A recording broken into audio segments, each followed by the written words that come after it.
Well, hello there. You are watching the press preview, a first look at what is on the front pages. Time then to see what's making the headlines with the Daily Mirror's associate editor, Kevin Maguire, and the broadcaster and commentator, Ali Miraj. Welcome to both of you. So let's see the front pages then. Let's start with the Times. Looks at Robert Jenrick's resignation over new laws designed to save the government's Rwanda plan, as he says it is doomed. The Eye reporting on that story too. Jenrick quits, the paper says.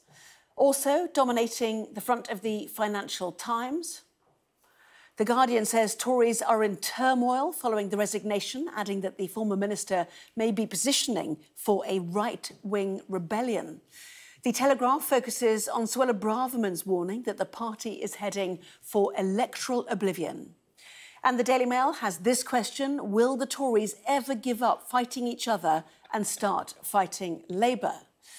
Sorry for your loss, the Metro reporting on Boris Johnson's apology to families during his appearance today at the COVID inquiry. But the Mirror writes, the dead can't hear your apologies, condemning his words. Well, a reminder, by scanning the QR code you'll see on screen during the programme, you can check out the front pages of tomorrow's newspapers while you watch us and listen to our guests. So let's head straight to them. Kevin Maguire and Ali Miraj are here. Robert Jenrick dominating a number of the newspapers. In fact, we've got the very latest pictures of him arriving home. Let's take a look. It's been quite a day for you, hasn't it? Thanks. It's nice to see you. Have a good evening. Why did you resign, sir? Robert, just one this way, dude. All right, nice to see you all. Thanks very much. Are you convinced that Mr Cleverly's plan won't work? Do you think the Prime Minister will be able to stop the boats, Mr Jenrick? So why did he quit, Ali? You pick this up then. Well, he quit ostensibly because he's saying that the Prime Minister's not going far enough. He wants to withdraw from the European Convention on Human Rights. That's what he wants the Prime Minister to do, because he's saying that this is a triumph of hope over, I think his words were, hope over... what was he saying? Hope over experience. That's what he's basically saying, because he believes that this is again going to get caught up in the courts yet again, and this is going to be a failure for the Conservative Party. So he wants the Prime Minister to be a lot tougher. He wants him to come out of the European Convention on Human Rights. And the Prime Minister's argument is, well, the Rwandan government won't allow this because if we actually pull out of this convention, they will feel that we're breaking international law and it will not be acceptable. Now, Jenrick clearly is an ambitious individual. We have to wait and see. I mean, he might be plotting a leadership bid, we don't know. But what this shows is that the Tory party, I know it's pantomime season, but the Tory party has become a bit of a Christmas cracker joke at the moment. I mean, it's a complete disaster. They're all at each other's throats. You've got Suella Braverman in Parliament saying that they're facing electoral oblivion, which they probably already know, which is why they don't care anymore. But while the Prime Minister is going up in front of the 1922 committee, banging the table, saying unite or die. And by the way, the last person who said that was Ian Duncan Smith in 2002, and that didn't end well. This is looking really bleak, quite honestly. OK, so the question is, how long can Rishi Sunak hold on to whatever authority he's got left? Or does this really not undermine him that much? Yeah. It's one minister. I'm not sure it's bleak, actually. I mean, look, this is a pantomime, isn't it? I mean, You're smiling because of your politics. It is, but it is the disintegration of a UK government after 13 and a half years in power, and bits of it are falling off all the time.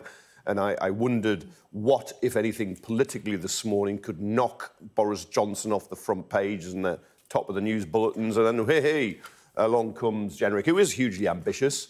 And I was told earlier in the week, he knows they're going to lose after the election. He'll run for the leadership, not expecting to win, I was told, but he can get enough votes to then secure a very senior position afterwards. But no, it's appalling for if you're Sunak. You just look incredibly isolated. Your authority is gone. Yvette Cooper had a barnstorm of the Labour shadow in the House of Commons because she could say it's only the Rwandan government now, a repressive government that is stopping you breaking international law. And it's not going to take many. 24 Tory MPs that's right. can stop this bill because they will think it's not going far enough, while all the opposition parties, Labour, SNP, Liberal Democrat, the Green, and so on, they vote against it because they think it's going too far. But you see, before Jenrick even resigned, Jenrick's obviously taking the headlines this evening, and we're all talking about Jenrick. Earlier in the day, when this bill was actually announced that this was going to come out, it says on the front of the bill that this may breach European Convention of Human Rights, but we're going to continue anyway. And you've got people like Lord Sumption coming out, right? Former Supreme Court Justice basically saying that this is unheard of. The fact that the government, even under its existing plan, which was not enough for Jenrick, saying that even under this existing plan, what they're instructing the courts to do is just to believe that everything's going to be all right on the night, not to have any judicial challenge whatsoever. Now, I thought we were living in a democracy here where you have an executive, a legislature and a judiciary that all hold each other to account.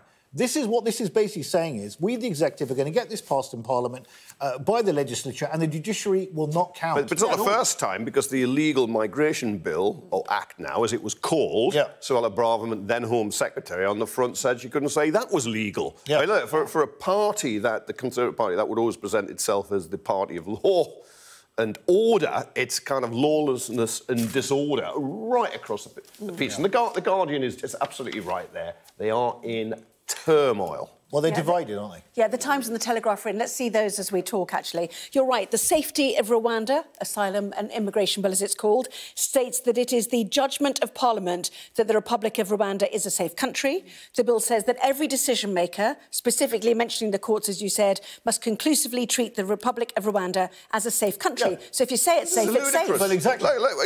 You could have a bill saying Ali's an England centre-forward or a fantastic cricketer. Absolutely. It doesn't make it doesn't make it the case. You can't. Oh, it does now. in 2023, Britain, it does. But the thing is, the Tory party is effectively at war. This is the new Brexit now. I thought we'd seen off the right of the Tory party. I thought they'd actually won. They got Brexit. They won over net zero as well. Well, they won over net zero. They got Brexit done. Now you've got the net zero group, the ERG, the European Research Group. You've common got sense group. Yes, this new Conservative showing no common sense. Right. and then you've got on the other side, you've got the One Nation Tories, who are led by Damien Green and others, who are very upset about all 106 of them, apparently. Right. So you've got a complete division. This has now become the new. The new Maastricht, the new Brexit debate within the Tory party. They just cannot stop fighting. So if you go back to the Telegraph with the picture of Suella Braverman, one, who's leading this rebellion of the right? Is it her, or is it Jenrick? And has she turned him because he was supposed to be a loyalist of Sunak?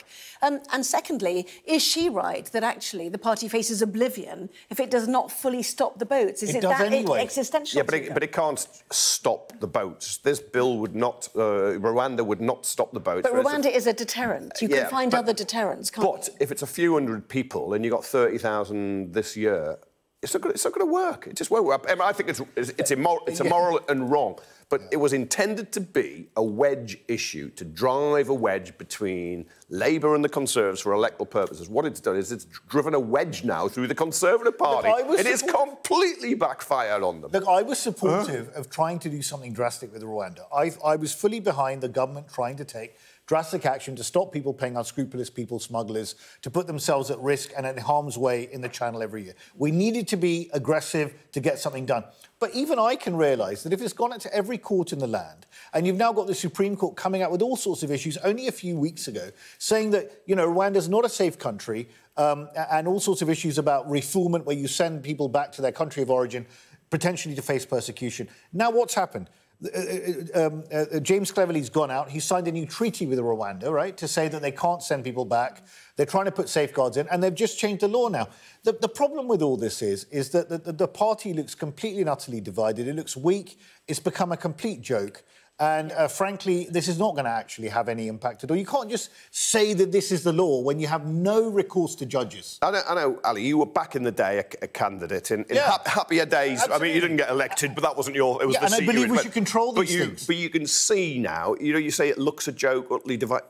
It is a joke. It is utterly divided. It doesn't just look. It is just now a fact. And it is absolutely astonishing the way what I thought was a really clever wheeze, I thought it was a gimmick, I thought it was always very underhand and dirty, but it is now just backfired. But surely it can't be that much of a joke, Kevin, in the sense that they're not going to replace Sunak with the fourth Prime Minister. I mean, I did think about buying a lettuce on the way here to see how long the lettuce might outlive Sunak, but come on, it's not going to happen, surely. I think it's unlikely, but Labour's had 6 Prime Ministers in history. The Conservatives have had 5 in, 7 years? And you wonder if they're now going to get a 6th next year. So that would be 6 in 8 years as against Labour 6 in history. Wow. I mean, it is. That's a good factoid. I like that one, I have to say. It is astonishing. So, I mean, as you can see, it's leading a number of the newspapers. What was booted off was the man at the top there, Boris Johnson. Sorry, but not sorry. We're still talking about the Conservative Party and, you know, how they behave in politics, aren't we? Anyway, lots of coverage of Boris Johnson. You know, a controlled appearance, people have said, for him, turning up several hours before it started, presumably to avoid the crowds, the people who've lost family members. How do you think he did, Kevin, first of all? He wasn't tetchy, was he? I thought he had the stuffing knocked out of him. He was like a punch-drunk boxer. And you're quite right. He controlled his temper. He had the odd clash, but that's perfectly legitimate in this. But I don't think he made it any worse for himself, but I don't think he made it any better. And you know, the Mirror's stuck with COVID rather than going with Jenrick because a lot of people are still very angry and furious about COVID. And those signs, the dead can't hear your apologies. I think that is true. That was the silent message held up, wasn't it, by 4 women and the... He said sorry at the beginning, but he didn't really know what he was saying sorry for. I mean, it didn't feel very sincere. But he should have twigged, you know... He did say that. He didn't realise the pandemic was serious. I think even the chair rolled her eyes at that point. But I don't understand, many people listening do not understand why they didn't twig. You know, China was building a mass hospital, you know, really early on in this. Well, you know, the mayor of Bergamo was begging correspondent Stuart Ramsey to get the UK to listen. Because he was obsessed with Brexit. He was absolutely obsessed with that. And also at that time, he was finalising his divorce and preparing to get married again. Well, there was a lot said about the 5 Cobra meetings at the start. He did accept and he did admit that he didn't twig it early, and he said it was... You know, it was totally an unexpected event. It was a once-in-a-100-year event. He thought it would be like SARS or swine flu or something, and it was of a different magnitude. So I think he was quite open about that particular thing. I also think he obviously lamented all the deaths. He got quite emotional at one point during the testimony as well. And let's remember that he himself nearly died. I mean, he was in intensive care for a period of time. So it obviously took a personal toll, and I think some of that was coming out today. But clearly the families, some of the families there were walking out, they were very angry, and understandably so. And many of them feel that he still hasn't really understood the magnitude of that decision not to lock down early. Yeah, and just very quickly, he was challenged, wasn't he, about his own commitment to the idea of lockdown or non-pharmaceutical interventions. And he said, no, I was asking about the downsides, about the economic hit, and I'd have been wrong if I hadn't been asking that question. Yes. But he was pushed on this idea that he didn't really believe in, you know, controlling the public in this way. No, I think that's right. And if you're the Prime Minister, you want to question everything, but you have to reach decisions, and you want to get the decisions correctly. Now, he wasn't always well advised by the scientists. They won't all go on the same way. We've got to acknowledge that. But the buck stops at the top. And there's no doubt he made fundamental errors that resulted in the needless loss of life. Yeah, OK, well, the Tories certainly dominating the newspapers. There are other stories too, including Israel's offensive in southern Gaza and the IDF's claim that it is closing in on Hamas's leader. We will talk more about that in just a moment.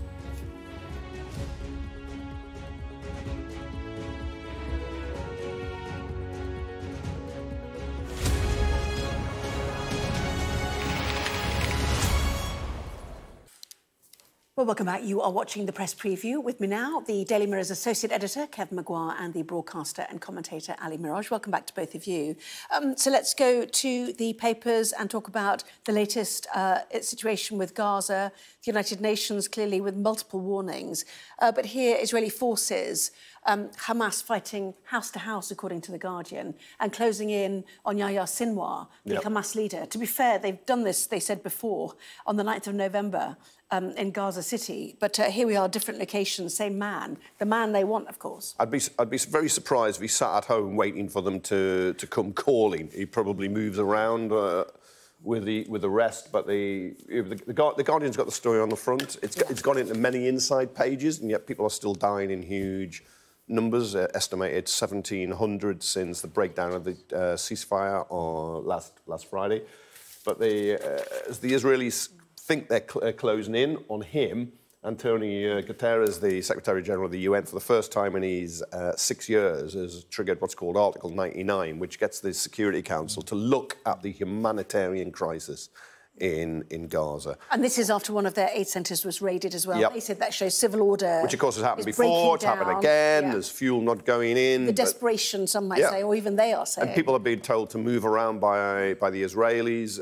Often you don't know where you're going. Your mobile phone doesn't work, so you can't use QR codes. And it's just absolutely horrific. What happened on October the 7th when Hamas slaughtered, murdered, raped Israelis was barbaric.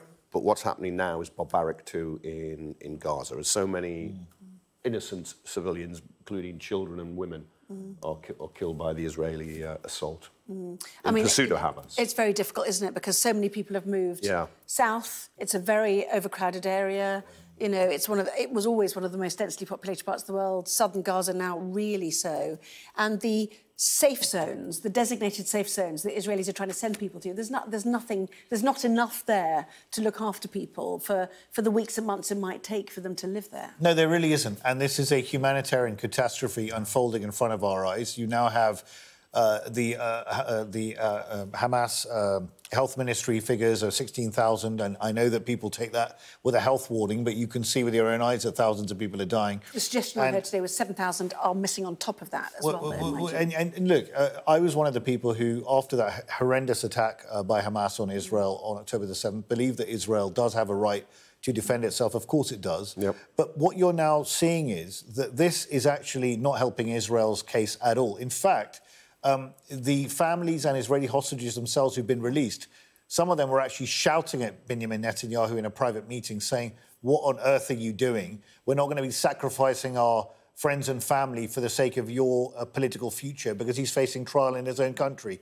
He's really in a hole, Benjamin Netanyahu.